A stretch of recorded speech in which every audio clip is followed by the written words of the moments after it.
옆에 계신 분한테 인사 한번 하겠습니다. 사랑하고 축복합니다. 진짜 사랑과 축복을 담아서 한 번 더 인사하겠습니다. 더 사랑하고 더 축복합니다. 네, 하루 종일 우중충한 날씨 가운데 너무나 고생 많으셨습니다. 비가 올라면 오고 말라면 말아야 되는데 하루 종일 먹구름이 잔뜩 낀 상태로 이렇게 하루 종일 그러다 보니까 너무 지치고 피곤했던 것 같아요. 네, 물론 제가 지금 피곤하다는 건 아닙니다. 네, 하루 동안 굉장히 고생 많으셨는데 옆에 분에게 한번 위로해 주시면서 한번 인사하겠습니다. 오늘 하루 고생 많으셨습니다. 네, 오늘 예배 가운데 하나님이 주시는 위로와 세임이 있기를 간절히 소망합니다. 여러분들은 혹시 추억이라는 단어를 들으면 무엇이 가장 먼저 생각나시나요? 추억이라는 단어를 들으면 뭐가 가장 먼저 생각이 나실까요? 추억의 음식이 있을 수가 있겠죠. 추억의 음식, 그리고 추억의 간식, 그리고 추억의 노래, 그리고 추억의 장소 등 아마 많은 것들이 떠오르실 겁니다. 추억의 음식이 막 떠오르기도 하고 추억의 간식이 떠오르기도 하고, 그리고 추억이라고 하면 아마 또 첫사랑이 생각나시는 분도 있으실 겁니다. 네, 혹시라도 옆에 부부끼리 앉아 계신다면은 이렇게 인사해 주시면 좋겠습니다. 당신이 나의 첫사랑입니다. 네, 다 그렇죠, 뭐, 그죠? 첫사랑끼리 결혼하는 거 아니겠습니까? 이제 충일교회가 이제 창립 52주년을 맞이했습니다. 올해로. 그런데 우리 충일교회에는 어떠한 추억들이 담겨 있을까요? 오늘 이 자리에 계신 분들 가운데 우리 충일교회에서 이렇게 지내시면서 어떠한 추억들이 있으시고 어떠한 추억들이 기억에 남으시나요? 충인동에 있을 때, 우리 교회가 충인동에 있을 때 그 당시에도 교회를 다니셨던 분들은 그곳에서의 추억들과 뭐 기억들이 있으실 겁니다. 뭐 교회 끝나고 또 뭐 구역 모임 끝나고 쌍용반점에 가서 짜장면 드시던 그런 추억도 있으실 겁니다. 네, 쌍용반점 다 아시죠? 그리고 지금 이 알림동에서의 충일교회도 많은 추억들이 담겨 있습니다. 교육관이 들어서기 전에 그곳에서 텃밭을 가꾸던 기억도 있고, 그리고 아이들은 잔디밭 위에서 뛰어놀던 그런 추억이 아마 남아 있을 거고, 그리고 놀이터에서 뛰어놀며 이제 체리를 따먹던 그런 추억들이 아마 많이 생각나지 않을까 생각이 됩니다. 저에게도 이 충주는 특별한 추억이 있는 그런 장소입니다. 아내와 데이트를 할 때 아내 집이 음성이다 보니까 자연스럽게 충주로 오게 되더라고요. 네, 음성에서 데이트를 해야 되는데 자연스럽게 저희는 충주로 오게 되었습니다. 그때 충주를 처음 와봤어요. 네, 음성도 처음 가보고 충주도 처음 가봤습니다. 데이트를 하면서 지금은 비록 없지만 그 시내에 있는 메가박스에서 저녁에 영화를 보기도 하고, 그리고 지금도 여전히 있는 서가인쿡에서 식사를 한 기억도 있고, 드라이브 하다가 충일교회를 지나간 적도 있습니다. 여기 무슨 이렇게 큰 교회가 있나 이렇게 놀랬던 기억이 있습니다. 그리고 지금은 그곳에서 이제 또 다른 추억들을 만들어 가는 중이죠. 우리 옆에 계신 분한테 이렇게 한번 인사할까요? 서로에게 좋은 추억이 됩시다. 네, 좋은 추억, 그리고 좋은 추억으로 남겨주셔서 감사합니다. 추억이라는 단어를 들으면 정말 많은 것들이 생각이 나죠. 아까 처음에 말했듯이 많은 것들이 생각이 나는데, 혹시 이 추억이라는 단어를 들었을 때, 추억이라고 하는 단어를 들었을 때 하나님과의 어떤 추억이 생각나시는 분 계십니까? 하나님과 이런 추억이 있었지, 하나님과 그런 아름다운 기억들이 있었지. 우리의 신앙은 단순히 하나님을 아는 것에 대해서 그것으로 이제 잘하는 것이 아니라 하나님과 함께 걸어온 그 추억으로 깊어지는 것 같습니다. 돌아보면 삶의 가장 어두운 순간에도 하나님은 언제나 우리와 함께 계셨고, 그 순간들은 믿음의 이야기가 되어서, 우리의 믿음의 이야기가 되어서 오늘도 우리를 붙들어주는 그런 힘이 되는 것이죠. 오늘 우리가 함께 살펴본 말씀에는 그런 특별한 추억이 있는 장소가 이제 등장을 합니다. 바로 세겜이라는 곳인데, 이 아브라함이 세겜이라는 곳을 방문해서 오늘 말씀 이야기가 쭉 진행이 되죠. 이 성경에 보면은 이 세겜이라고 하는 곳은 많은 의미가 있는 장소이고 또한 추억이 있는 장소로 나타납니다. 이 세겜이라는 곳이 잠깐 설명드리자면은 지리적으로 이제 가나안 땅의 중심부에 위치한 그런 중요한 땅이었습니다. 교통의 요충지라고도 합니다. 뭐 여러 갈래의 길이 이곳저곳에서 교차했기 때문에 세겜 땅에 발을 내딛는다는 것은 가나안 땅 전체에 발을 내딛는 것과 같다라는 그런 상징성을 가졌다고 합니다. 그래서 이 세겜은 그냥 단순한 마을이 아니라 가나안을 대표하는 그런 장소였다라고 말을 할 수도 있죠. 그리고 이 성경을 보면은, 우리가 말씀을 보다 보면은 이 세겜이라고 하는 땅이 얼마나 중요한 역할을 하는지 우리가 알 수가 있는데, 가나안으로 이주한 아브라함이 처음으로 방문했던 곳, 오늘 말씀이죠. 그리고 야곱이 정착하고 땅을 산 곳이 이 세겜 땅입니다. 그리고 애굽에서 죽은 요셉의 시신이 안치된 곳이 바로 이 세겜 땅이죠. 그렇듯 세겜은 하나님과 동행했던 그런 발자취들이 새겨진 그런 특별한 땅입니다. 그리고 그 특별한 장소에서 오늘 말씀이 펼쳐지는데, 오늘 말씀이 이렇게 시작하죠. 우리 6절 말씀을 한 번 더 같이 읽어보겠습니다. 12장 6절 말씀입니다. 아브라함이 그 땅을 지나 세겜 땅 모레 상수리 나무에 이르니 그때 가나안 사람이 그 땅에 거주하였더라. 아멘. 아브라함이 이제 세겜 땅 모레 상수리 나무에 이르렀다라고 말씀이 이야기를 하죠. 고대 근동에서는 큰 나무, 말씀에 등장하는 특별히 이 상수리 나무는 신성한 장소를 표시하는 그런 나무였다고 합니다. 왜냐하면 이 가나안 사람들은, 가나안에 살고 있는 사람들은 이런 나무 아래에서 자신들의 신들에게 제사를 지내고 그리고 신탁을 받았다고 합니다. 모래라는 말, 이 모래 상수리 나무에서 이 모래라는 말 자체의 원어의 의미가 교사, 그리고 가르치는 사람이라는 뜻을 가지고 있다고 합니다.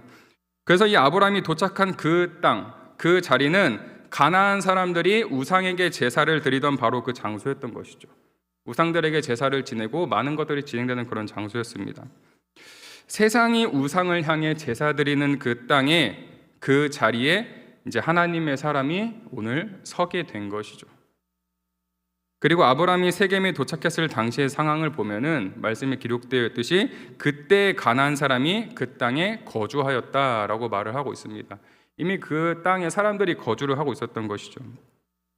이 말씀은 지금 아브라함이 처한 그 상황을 그대로 보여주고 있는 겁니다.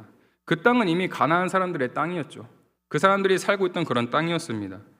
그들이 먼저 살고 있었고 그들의 문화와 종교가 이미 그 땅을 가득 채우고 있는 그런 상황이었죠. 이 가나안 사람들이 어떤 사람입니까? 노아의 아들 중에 함의 자손인 그 사람들인데, 우상 숭배를 일삼고 그리고 외부인을 배척하는 그런 배타심이 굉장히 강한 사람들이었습니다. 하나님의 말씀을 따라 살아가는 아브라함과 그의 가족들에게 있어서 이 가나안 사람들이라고 하면은 굉장히 힘든 존재였을 겁니다. 너무나 힘들었겠죠. 우리가 너무 다른 사람들이니까. 그래서 아브라함 가족들 중에서도, 아브라함 무리 중에서도 아마 여러 의견으로 나뉘지 않았을까라는 생각이 듭니다. 저 사람들과 이겨서 그냥 우리가 이 땅을 차지합시다 라는 의견도 있었을 것 같고요. 아니, 저 사람들과 그냥 사이좋게 잘 지내봅시다 라는 의견도 나왔을 것 같고, 아닙니다, 그냥 저 사람들 모른 채 하고 피해서 갑시다 라는 그런 의견도 나왔을 것 같습니다. 여러분들이라면 어떤 의견에 가까우실까요? 이 세 가지 의견 중에 아브라함은 리더로서 굉장히 많은 고민을 했을 것 같습니다. 어떻게 해야 될지, 어떻게 지혜롭게 해결을 해야 될지. 근데 아브라함의 이 고민은 마치 우리들, 오늘 그리스도인들이 이 시대를 살아가면서 해야 되는 그런 고민과 굉장히 비슷한 상황인 것 같습니다. 가나안이라고 하는 그 시대, 우상숭배가 가득하고 남을 배척하는 모습이 강한 그 시대 가운데, 그 시대에서 하나님의 자녀로서 그리고 그리스도인으로서 어떻게 살아가야 될 것인가, 오늘 이 시대와 크게 다르지 않은 것 같아요. 말씀 속 가나안 사람들과 함께 있는 이 아브라함의 상황, 그리고 가나안과 비슷한 오늘 이 시대를 살아가고 있는 우리가, 오늘 우리들이 하나님의 자녀로서 어떻게 구별된 삶을 살아야 할까, 어떻게 하나님의 자녀로서 우리가 올바르게 살아가야 될까, 정말 우리가 진지하게 생각하고 고민해야 되는 문제가 아닐까라는 생각이 들죠. 왜냐하면 우리가 이것을 진지하게 생각하지 않고 결단하지 않으면 우리는 그냥 가나안 사람들과 마찬가지로 그들의 문화, 그들과 같은 정체성을 갖고 살아갈 수밖에 없기 때문입니다. 하나님 중심, 말씀 중심이 아니라 그냥 세상의 가치와 기준이 우리에게 전부가 되어버리기 때문이죠. 무엇보다 이 시대 가운데 구별된 모습으로 우리가 살아가지 않는다고 한다면 하나님과의 거리가 멀어지는 것은 한순간이죠. 이미 하나님과 나와의 거리가 멀어진 것을 우리는 볼 수 있을 것 같습니다. 그래서 우리에게 필요한 것은 우리가 온전히 하나님께 집중하는 그런 시간이 필요한 겁니다. 다른 것들 그냥 다 하다가, 내가 이미 계획 세워놓은 것들, 그것들을 다 하다가 잠깐 시간이 나면 시간이 잠깐 남김에 하나님께 집중을 해볼까? 그런 모습이 아니라 온전히 먼저 하나님께 집중하는 시간과 모습이 필요한 겁니다. 여러분들에게 질문 하나 하고 싶습니다. 오늘 우리는 얼마나 하나님께 집중하고 계십니까? 오늘 나의 삶은 얼마나 하나님께 온전히 집중하고 계십니까? 오늘 하루를 이렇게 바쁘게 지내오셨는데 하루의 시간 중에 하나님께 온전히 드리시는 그런 시간은 얼마나 되었을까요? 요즘 우리는 멀티태스킹 시대를 살아가고 있습니다. 굉장히 좋은 책이 있어서 소개해드립니다. 요즘 우리는 멀티태스킹 시대를 살아가고 있습니다. 네, 한 번에 여러 가지 일들을 동시에 하면서 살아가죠. 그리고 그것이 최첨단 기술 시대의 능력이라고 생각하며 살아갑니다. 한정된 시간을 최대한 잘 활용하는 게 당연하다고 생각하죠. 그런데 우리는 요즘 하나님을 만나는 일도 멀티태스킹으로 처리하려고 합니다. 출근길에 듣는 말씀, 설거지하며 듣는 설교, 운동하며 듣는 성경, 일하며 듣는 찬양. 물론 안 듣고 안 하는 것보다는 낫지만 이런 행위보다는 동기를 점검해야 할 듯합니다. 어쩌면 그 시간은 나의 죄책감을 덜기 위한 숙제의 시간이 아닐까요? 그래도 말씀을 들었으니까 괜찮아. 그래도 설교 들었으니까 괜찮아. 그래도 오늘 하루 찬양으로 시작했어. 한남 목회자가 집에 와도 만날 시간과 장소를 정하고 깨끗하게 정리하는 게 우리의 모습이고 그 만남 속에서 깊은 마음의 이야기를 주고받을 수 있다면 출근길에 들은 말씀, 그리고 설거지하며 들은 설교, 일하며 들은 찬양에 만족하지 말고 하나님께 집중할 수 있는 시간을 꼭 가져야 합니다.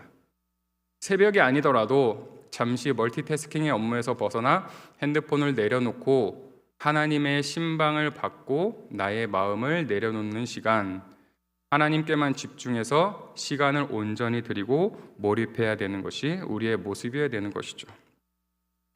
여러분, 아브라함이 세겜 땅에 도착했을 때, 아브라함이 그곳에 도착했을 때 마치 아브라함이 목적지를 알고서 떠난 듯이 오해할 수 있지만 그 아브라함의 발걸음은 하나님께서 인도하신 결과 필연적으로 도달할 수밖에 없는 그런 작정된 땅이었습니다.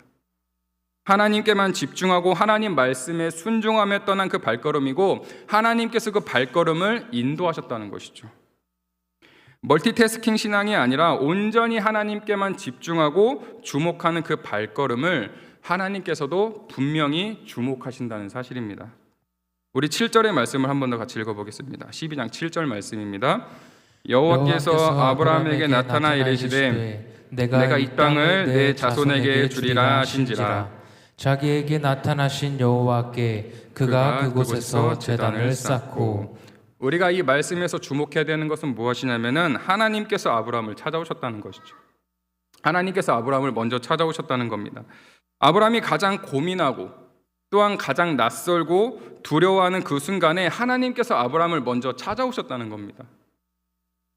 아브라함의 상황을 우리가 조금만 더 생각해 보면은 아브라함이 지금 이 세겜 땅에 있는 이유, 아브라함이 이곳에 있는 이유, 눈앞에 낯선 가나안 사람들을 마주하고 있는 이유, 그 이유가 하나님께서 그냥 아브라함에게 가라고 말씀하셨고 그 말씀에 순종해서 발걸음을 내디뎠기 때문입니다.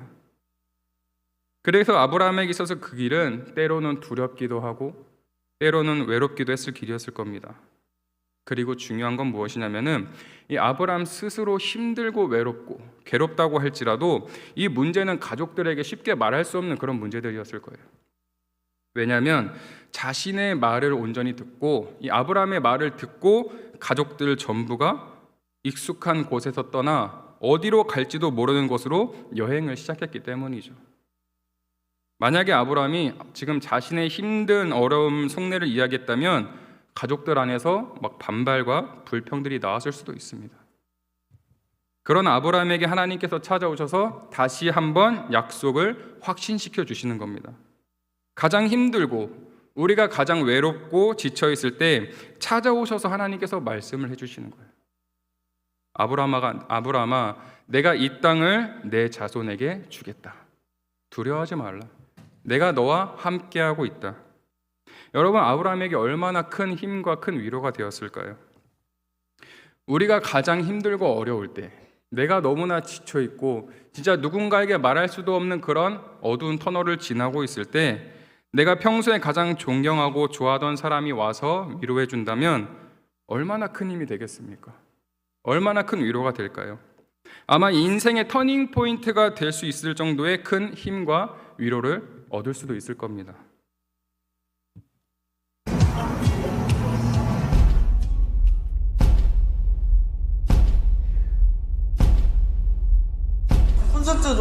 제가 클릭이 늦어서 그런지 항상 보면 김하영. 효과알이 없더라고.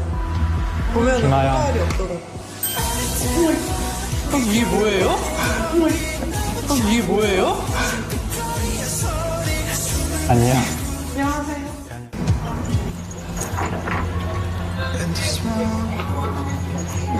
준비됐어? 네. 오케이. 이렇게? 네. 이렇게 윙크할 수 있어? 한다. 하나, 둘, 셋. 건들건들. 됐어. 이렇게 찍혔네. 아이, 좋아. 아이. 이런 것도 추억이지. 그치. 여기 반토막. 하나, 둘, 셋. 이거 뭔가 가족 사진. 이런 거 귀엽다. 잘했다. 좋네. 꿈 같아. 나도 이거 집에서 간직해야겠다. 저도요. 오늘 너 진짜 많이 웃었다. 저요? 오랜만이다. 그래서 나까지 기분 좋아졌어. 이 내용 영상의 내용을 보면은 이제 여군 장교를 준비하면서 이 여자 청년이 여군 장교를 준비하고 있는 그런 상황입니다. 여군 장교를 준비하면서 이제 군대와 비슷한 생활을 하고 매년 장교 시험을 치르는 그런 힘든 일상을 보내면서 심지어 모든 군 시험에서 떨어져 자존감까지 이제 많이 떨어진 그런 상태였습니다. 그래서 이제 부모님께 짐이 되는 건 아닐까 하는 걱정에 힘들어하고 있었는데 그렇게 힘들고 지쳐있고 자존감이 많이 떨어져 있는 저 의뢰인을 위해서 그 의뢰인이 가장 좋아하는 연예인인 BTS의 B가 이제 등장을 하게 됩니다. 그리고 이 B가 의뢰인의 이름을 불러줬을 때 그 표정을 보셨습니까? 아영아, 김아영 불렀을 때 표정을 보셨나요? 전국에 김아영이 난리 났던 그 사건입니다. 정말 너무 좋아서 감정을 숨기지 못하고 이게 꿈인지 현실인지 보고 또 보고 그런 모습을 보이지 않습니까? 여러분 교역자분들이 여러분들의 성함을 부르면 여러분 어떠십니까? 걱정이 앞서고 두려움이 앞섭니다. 특히 연말에 집사님, 권사님 부르면은 못 들은 척하시고 도망가지 않습니까? 또 무슨 일을 부탁하시려고 내 이름을 부르시지? 막 두렵고 떨립니다. 앞으로 저희들이 여러분들의 성함을 불러드리면은 저런 표정으로 봐주시면 감사하겠습니다. 모든 교역자들을 이 BTS B를 바라보는 저 눈빛과 표정으로 아까 그 영상을 바라보시는 그 표정으로 바라봐 주시면 감사하겠습니다. 네, 대답이 없으시네요. 힘들죠. 네. 자신이 가장 좋아하는 연예인과 식사도 하고 사진도 찍고 즐거운 시간을 보냅니다. 비록 짧은 시간이었지만 얼마나 기분이 좋았을까요? 정말 이게 꿈인지 생시인지 헷갈렸을 텐데 B가 이런 말을 했습니다. 마지막에 오늘 너 진짜 많이 웃었다. 오늘 너 진짜 많이 웃었다. 그래서 나까지 기분이 좋아졌어. 이런 말을 하죠. 그리고 자신도 어렸을 때의 경험을 나누면서 공감하는 그런 시간도 갖습니다. B가 어려웠을 때 그런 시간도 이야기해주고 막 공감해주는 그런 시간도 있는데 이 시간이 얼마나 큰 힘이 되었을까요? 얼마나 큰 위로가 되었겠습니까? 아마 평생을 살아가면서 힘을 낼 수 있는 그런 원동력이 되었을 수도 있습니다. 여러분 마찬가지로 하나님은 우리가 가장 힘들고 우리가 가장 외롭고 지쳐있을 때 외면하지 않으시고 찾아오시는 분이시죠. 하나님께서 오늘 아브라함을 찾아오셔서 위로해 주시고 격려해 주시고 무엇보다 다시 한번 약속을 확신시켜 주신 것처럼 말이죠. 저도 이제 대전에서 교육전도사로 첫 사역을 시작할 때 큰 위로와 힘이 되었던 그런 경험이 있습니다. 이제 담당하는 청소년부 아이가 이제 수술을 하게 되어서 이제 병원에 신방을 가기 전에 그 아이가 좋아하는 케이크를 이제 사기 위해서 이제 대전 복합터미널에 있는 투썸 플레이스에 들리게 되었습니다. 지금도 있습니다. 이제 케이크를 주문하고 기다리고 있는데 저쪽 옆자리에서 익숙한 목소리가 들리는 겁니다. 그래서 저는 처음에 에이 설마 이 목소리가 비슷하네? 하고 옆을 쳐다봤는데 그곳에 이찬수 목사님께서 앉아 계시는 거예요. 제가 존경하는 목사님이 두 분 있습니다. 이찬수 목사님과 박상현 목사님인데 진심입니다. 네. 그곳에 이찬수 목사님이 앉아 계시는 거예요. 그래서 지금도 그렇겠지만 그 당시 이찬수 목사님은 모든 신학생들의 원업이었습니다. 굉장했죠. 그래서 언제 또 이 목사님을 뵐 수 있을지 몰라서 목사님을 그냥 마냥 기다려보기로 했습니다. 그래서 한 1시간 정도 넘게 목사님께서 이야기를 나누시다가 자리에서 일어나시길래 제가 가서 이제 정중히 인사드렸죠. 네. 갑작스러운 상황에 목사님이 괜히 불편하실 수도 있고 피곤하실 수도 있는데 그 짧은 시간이었지만 그 상황 가운데서 저를 많이 위로해 주시고 격려해 주셨던 그런 경험이 있습니다. 네, 저 때 사진인데요. 저 때가 낫나요? 지금이 낫나요? 저 때는 어렸을 때고 지금은 좀 지난 시간인데 여러분 저 사진을 누가 눌렀을까요? 네, 목사님이 눌렀습니다. 제 손이 너무 막 떨려가지고 제가 사람 앞에서 긴장을 잘 안 하는데 제가 저 때 막 손이 떨리더라고요. 그래서 목사님께서 하나 둘 셋 하고 찍으셨던 그런 경험이 있습니다. 근데 지금도 그때를 생각하면 힘이 나는 것 같아요. 그때 목사님과의 만남으로 인해 굉장히 큰 힘을 얻게 되었고 더 열심히 사역을 했던 그런 경험이 이 말씀을 준비하면서 생각이 났습니다. 여러분, 하나님은 우리가 흔들릴 때 처음 주신 약속을 다시 기억나게 하십니다. 내가 너를 불렀고 내가 너를 이곳까지 이끌었어. 그리고 지금도 여전히 너와 함께하고 있다. 우리가 혹시 지금 믿음의 길을 걷고 있다가 지치고 흔들릴 때 하나님의 방식은 무엇인가 새로운 것을 주시는 것이 아니라 처음 주신 그 약속을 떠올리게 하신다는 겁니다.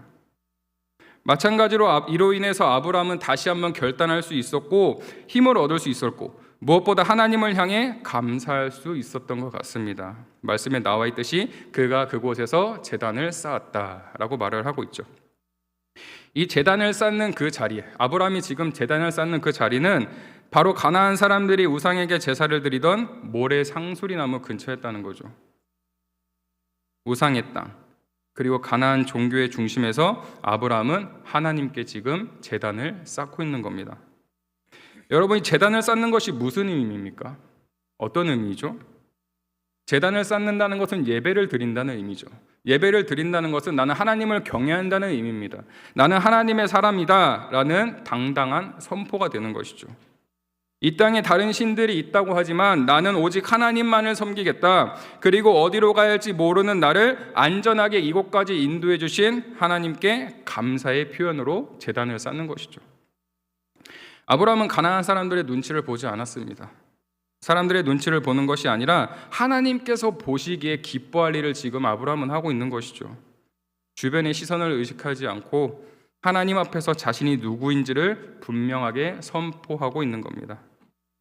그렇게 세겜에서 제단을 쌓은 아브라함은 그곳에 머무르지 않고 이동하죠. 베델 동쪽으로, 그리고 점점 남방으로 옮겨갑니다. 우리 8절과 9절의 말씀을 같이 한번 읽어보겠습니다. 12장 8절과 9절입니다. 거기서 베델 동쪽 산으로 옮겨 장막을 치니 서쪽은 베델이요 동쪽은 아이라. 그가 그곳에서 여호와께 제단을 쌓고 여호와의 이름을 부르더니 점점 남방으로 옮겨갔더라. 아멘. 아브라함의 여정을 정리해 보면은 한 패턴이 보입니다. 패턴이 있죠.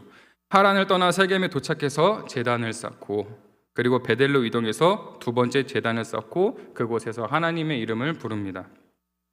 그리고 점점 남방으로 이동하게 되죠. 그래서 아브라함의 이동 경로를 보면은 매 단계마다 하나님을 만나고, 그리고 거기서 그치는 것이 아니라 예배를 드리고 더 하나님과의 관계가 깊어지고 있는 것을 우리는 볼 수가 있습니다.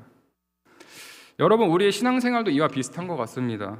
처음에 예수님을 만나고 기쁨이 넘치던 그 순간이 있습니다. 그런데 시간이 지나면서 우리의 신앙의 여정은 더 척박하고 때로는 도전적인 방향으로 이어지죠. 더 많은 헌신을 요구하고 더 많은 섬김을 요구하고 또한 더 어려운 선택의 순간이 찾아옵니다. 그때 우리는 이 아브라함처럼 뒤로 물러서는 것이 아니라 계속해서 하나님을 향해 한 걸음 한 걸음 내디딜 수 있는 그런 믿음의 전진이 필요한 것이죠. 하나님과의 추억을 떠올리며 그곳에서 약속하신 말씀을 우리가 기억하며 앞으로 나아가는 겁니다. 오늘 우리에게 이 세겜이 되는 그 장소, 그곳은 어디가 있을까요? 하나님과 나와의 추억이 되고 기억에 남을 수 있는 믿음과 결단의 장소는 어디가 있습니까? 세겜이라는 곳은 아브라함에게 뿐만이 아니라 많은 사람들에게 결단이 되는 그런 장소였고 또한 의미가 있는, 또한 추억이 되는 그런 장소였던 것 같습니다. 여호수아 24장 15절을 보면 이런 말씀이 기록되어 있죠. 만일 여호와를 섬기는 것이 너희에게 좋지 않게 보이거든 너희 조상들이 강 저쪽에서 섬기던 신들이든지 또는 너희가 거주하는 땅에 있는 아모리 족속의 신들이든지 너희가 섬길 자는 오늘 택하라. 오직 나와 내 집은 여호와를 섬기겠노라 하니.